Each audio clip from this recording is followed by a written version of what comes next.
Good morning, friends. You are most welcome in our YouTube channel Rahul Walia Learning Hub. And today we are going to start types of sentences classification second. In our last video, we studied classification first. So today we shall discuss about the classification second. देखो types of sentences को हमने बताया था कि classification first, classification second, classification third, इन तीन तरह की कैटेगरीज में डिवाइड किया गया है। मतलब तीन तरीके से सेंटेंस के अलग अलग टाइप्स होते हैं।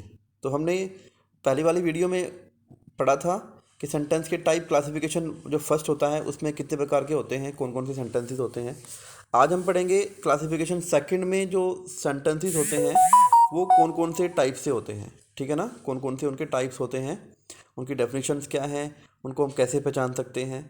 ठीक है ना, तो ये हम पढ़ते हैं क्लासिफिकेशन सेकंड। क्लासिफिकेशन सेकंड में सेंटेंस को उसकी स्ट्रक्चर के आधार पे कैटेगराइज किया गया है। स्ट्रक्चर, उसके रूप के आधार पे।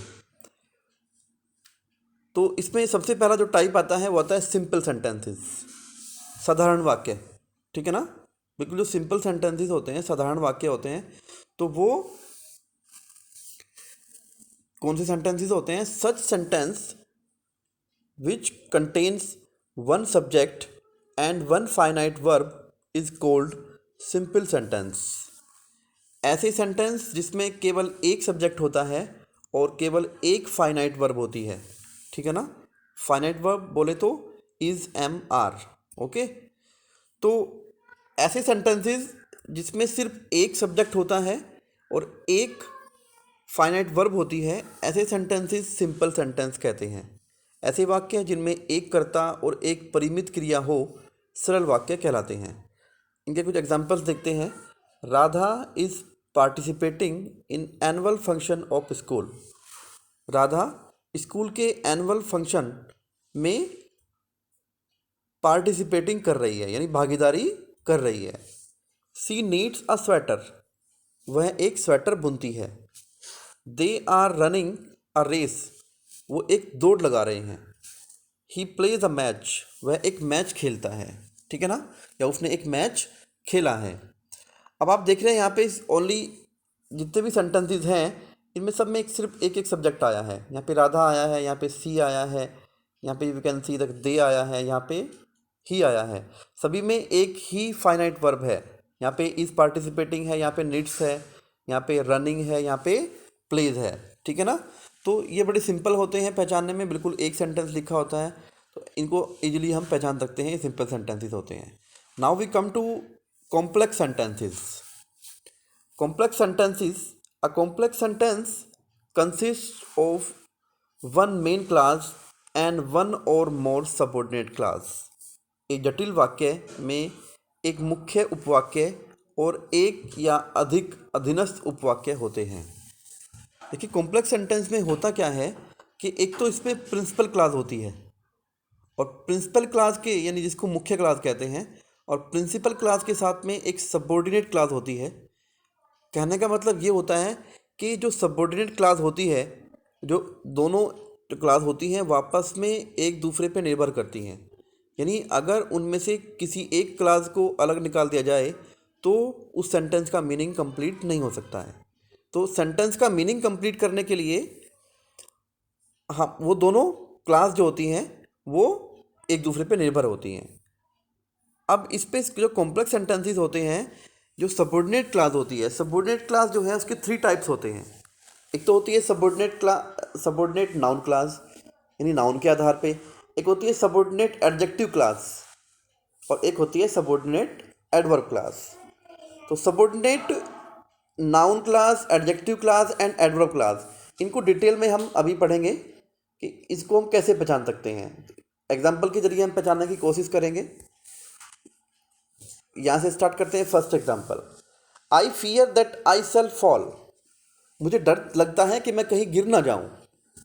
ठीक है ना, देखो यहाँ पे जो दोनों क्लास हैं एक दूसरे पर निर्भर हैं। अगर मैं बोलूँ मुझे डर लगता है, अगर मैं खाली इतना ही सेंटेंस बोलता हूँ मुझे डर लगता है, ठीक है ना, तो क्या ये सेंटेंस कंप्लीट है? क्या इसका मीनिंग कंप्लीट है? नहीं है। जब तक मैं ये ना बताऊं कि क्या डर लगता है, ठीक है ना, तो ये जो सेंटेंस है ये मीनिंगलेस है, इसका कोई मीनिंग नहीं है। नेक्स्ट सेंटेंस पढ़ते हैं। नो वन नोज, कोई नहीं जानता। अरे भाई क्या नहीं जानता, है ना। हु इज़, वो कौन है। तो यहाँ पे ये बताना पड़ेगा कि नो वन नोज, कोई नहीं जानता, क्या नहीं जानता। तो हु इज़ जब तक आप नहीं बताएंगे तो ये सेंटेंस मीनिंगलेस है। ओके, नेक्स्ट सेंटेंस पे आते हैं। दिस इज़ द बुक, ये वो किताब है, ठीक है ना, ये वो किताब है विच आई गेव यू, जो मैंने तुमको दी थी। अब ऊपर वाले जो सेंटेंस हैं आप यहाँ पे देख सकते हैं कि ये नाउन क्लास के अंतर्गत आते हैं दोनों सेंटेंसेस ऊपर, क्योंकि जहाँ पे सेंटेंस का आंसर क्या में निकले, आपको सेंटेंस का जो आंसर है उसका क्या में निकले। जैसे मैंने ऊपर वाले सेंटेंस में पढ़ा था, मुझे डर लगता है, क्या डर लगता है कि मैं कहीं गिर ना जाऊँ। No one knows, no one knows, कोई नहीं जानता, क्या नहीं जानता, हु ही इज़, वो कौन है। तो जब आंसर क्या में हो तो ऐसे जो क्लास होती है, सबऑर्डिनेट क्लास होती है, वो नाउन क्लास में आती है। अभी आते हैं एडजेक्टिव क्लास। एडजेक्टिव को आप जानते ही हैं कि एडजेक्टिव क्लास का मतलब है adjective is a word which qualifies noun and pronoun. Adjective एक ऐसा वर्ड होता है जो नाउन और प्रोनाउन की क्वालिटी के बारे में बताता है, उसको क्वालिफाई करता है, ठीक है ना। तो दिस इज द बुक, अब यहाँ पे बुक के बारे में बताना पड़ेगा। देखिए बुक के बारे में बताना पड़ेगा ना, बुक क्या है, बुक नाउन है, ठीक है ना। अब बुक के बारे में बताएंगे तो विच आई गेव यू, ये वो किताब है, यानी आपने बुक की क्वालिटी बताई, वो बुक कौन सी है, ठीक है ना। तो this is the book which I gave you, जो मैंने आपको दी, ये वो किताब है। नेक्स्ट आती हैं। आई नो द प्लेस, मैं उस स्थान के बारे में जानता हूँ। क्या जानते हैं, वेयर ही लिव्स, जहाँ पे वो रहता है, तो ये भी एडजेक्टिव क्लास है। The man who is playing cricket is my uncle, वो व्यक्ति जो खेल रहे हैं, जो क्रिकेट खेल रहे हैं, वो मेरे अंकल हैं, वो मेरे चाचा हैं, ठीक है ना। तो ये भी एडजेक्टिव क्लास है। तो आप इजीली समझ सकते हैं कि जिन सेंटेंसेस के बीच में जिनको which, where and who, which, where and who से जोड़ा जाता है, तो वो सेंटेंसेस में एडजेक्टिव क्लास होती है, ठीक है ना। अब नाउन क्लास के बारे में हमने पढ़ लिया, एडजेक्टिव क्लास के बारे में हमने पढ़ लिया। अब हम पढ़ते हैं एडवर्ब क्लास के बारे में। देखिए, do not go till I come. Adverb class के भी बहुत सारे टाइप्स होते हैं, और आप नीचे देख रहे होंगे कि मैंने ब्रैकेट में कुछ चीज, एक वर्ड लिखा हुआ है जो ये डिफाइन करता है कि इसमें कौन सी एडवर्ब क्लास है, ठीक है ना।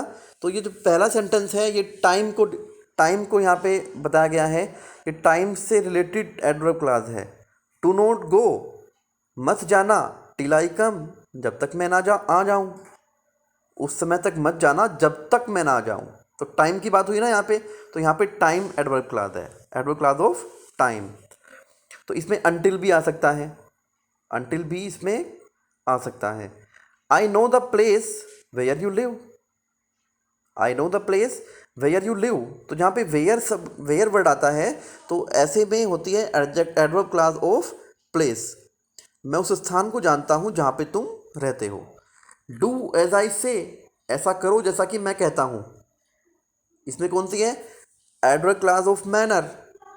If it rains we will stay at home, condition. यदि बारिश हुई, यहाँ पे कंडीशन लगा दी गई, यदि बारिश हुई तो हम घर पे ही ठहरेंगे, यानी हम घर पे ही रुक जाएंगे। तो यहाँ पे कंडीशन लगी हुई नहीं है, कंडीशन क्या लगी हुई है कि बारिश होने पे हम, अगर बारिश होती है, अगर नहीं होती है तो फिर चले जाएंगे, ठीक है ना। तो कंडीशन लगी हुई है यहाँ पे। नेक्स्ट आते हैं, you play better than I. यहाँ पे कंपैरिजन का मतलब होता है तुलना करना। जब दो व्यक्तियों की, दो वस्तुओं की, दो शहरों की, ठीक है ना, तो आपस में तुलना की जाती है, कंपैरिजन की जाती है। तो ऐसी कंडीशन में क्या होता है, एडवर्ब क्लास ऑफ कंपैरिजन होती है। नेक्स्ट आते हैं, दो he is poor he is honest. इसमें कंट्रास्ट है, यानी adverb clause of contrast. Contrast क्या होता है, जब दोनों सेंटेंस में एक दूसरे का विरोध हुआ हो, जब दोनों सेंटेंस में एक दूसरे का विरोध हुआ हो, तो ऐसे क्या होती है, एडवर्ब क्लास ऑफ कंट्रास्ट होती है। अब देखिए विरोध कैसे हुआ है, दो ही इज पुअर, हालांकि वो क्या है, गरीब है, यद्यपि वो गरीब है, ही इज ऑनेस्ट, लेकिन फिर भी वो ईमानदार है। यानी एक तो वो गरीब है लेकिन फिर भी ईमानदार है, तो एक एक दूसरे में क्या हुआ, कंट्रास्ट हुआ ना, कंट्रास्ट हुआ। We eat so that we may survive, purpose, उद्देश्य, जहाँ पे उद्देश्य को प्रभावित किया जाए, तो यहाँ पे होती है एड्रोक्लास ऑफ पर्पज। हम खाते हैं ताकि हम अपने आप को जीवित रख सकें।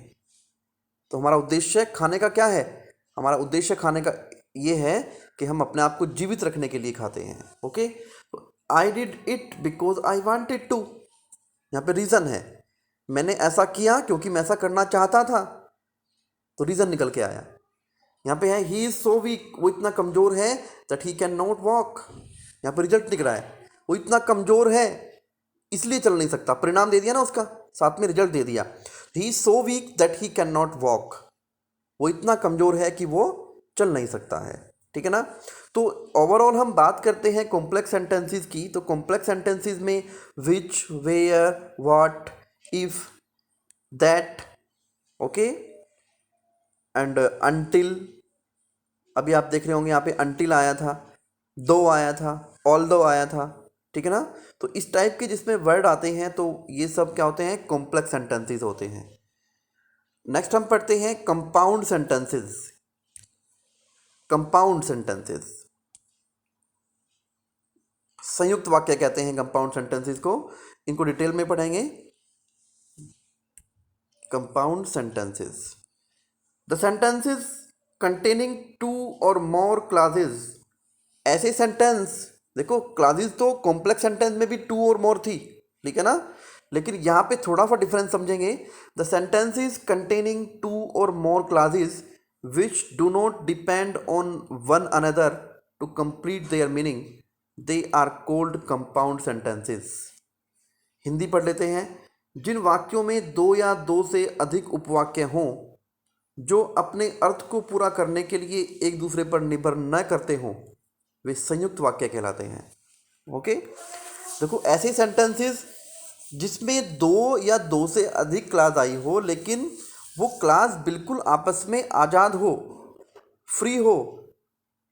ठीक है ना, ऐसा ना हो कि उस क्लास को हम बोले, हमने उस सेंटेंस को बोला, हमने उस उपवाक्य को बोला, उस सबऑर्डिनेट क्लास को बोला और वो मीनिंगलेस लग रहा है, उसे दूसरे सेंटेंस की मदद चाहिए अपना मीनिंग पूरा करने के लिए। तो कंपाउंड सेंटेंस में ऐसा नहीं होता है। कॉम्प्लेक्स सेंटेंस और कंपाउंड में थोड़ा सा यही फ़र्क है। कॉम्प्लेक्स सेंटेंस में जो सेंटेंसेस होते हैं, वो जो अलग अलग क्लासेस होती हैं, वो मीनिंगलेस होती हैं एक दूसरे के बिना। कंपाउंड सेंटेंसेस में हर एक क्लास मीनिंगफुल होती है। ठीक है ना। अब एग्जांपल पढ़ते हैं। ही वेंट टू स्कूल, वो स्कूल गया था, अब गया था बस पढ़ दिया हमने, मीनिंग पूरा हो गया। ही स्टडीज देयर, वो वहाँ पे अध्ययन करता है। ठीक है ना। He went to school and he studies there. He open the book, उसने किताब खोली, and he began to read, और उसने पढ़ना शुरू कर दिया। अब देखो आप इन सेंटेंस को अलग अलग बोल के देखते हैं। ही ओपन द बुक, उसने बुक खोली, तब भी सेंटेंस कंप्लीट है, इसका मीनिंग कंप्लीट है। फिर आते हैं ही बिगेन टू रीड, उसने पढ़ना शुरू कर दिया, तब भी सेंटेंस कंप्लीट है। ही इज़ पुअर, वो गरीब है, बट ही लिव्स नाइसली, वो गरीब है लेकिन वो बहुत अच्छी तरीके से रहता है। ही इज रिच, वो अमीर है, yet he is not happy, लेकिन फिर भी वो खुश नहीं है। ठीक है ना। तो कंपाउंड सेंटेंसेस में इतना ही फ़र्क है कि कंपाउंड सेंटेंसेस में हर एक क्लास का अपना मीनिंग होता है, वो अपने मीनिंग को पूरा करने के लिए दूसरी क्लास पे डिपेंड नहीं करती। अब हम डिस्कस करते हैं लास्ट में सम सबऑर्डिनेटेड कंजक्शन।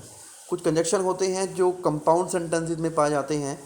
कंपाउंड सेंटेंस में दो क्लास को जोड़ने के लिए कुछ कंजक्शन का प्रयोग किया जाता है। तो वो कंजक्शंस जो इम्पोर्टेंट है मैं आपको यहाँ पे बता रहा हूँ। एक तो एंड आता है, एल्स आता है, और, otherwise, but, yet, so, therefore, not only but also. ठीक है ना। नॉट ओनली बट आल्सो ये एक ही जगह प्रयोग किए जाते हैं इनको, यानी कि नॉट ओनली आपने किसी एक सेंटेंस में यूज कर लिया, बट आल्सो एक सेंटेंस में यूज कर लिया। एक ही सेंटेंस में यूज किया जाएगा एग्जाम्पल दे के बताता हूँ। Not only he is honest, न केवल वो ईमानदार है, but he is always speak truth, बल्कि वो हमेशा सच भी बोलता है। ना केवल वो ईमानदार है बल्कि सच भी बोलता है। तो ऐसे सेंटेंसेस आप देख रहे हैं कि नॉट ओनली बट आल्सो एक ही सेंटेंस में यूज होता है, तो ये कंपाउंड सेंटेंस में आता है। और भी बहुत सारे कंजक्शन हैं, जैसे आइदर और आता है, नाइदर नोर आता है। आइदर और, या तो वो चोर है या फिर वो झूठ बोल रहा है। नाइदर नोर, ना तो उसने किताब चुराई है ना ही वो झूठ बोल रहा है, ठीक है ना। या तो और फिर ना तो, ओके ना। तो जहाँ पे इस तरह की चीज़ें आती हैं तो वो कंपाउंड सेंटेंसेस होते हैं। तो आज की वीडियो में मुझे उम्मीद है कि आप लोगों को काफ़ी समझ में आया होगा simple, complex and compound sentences के बारे में।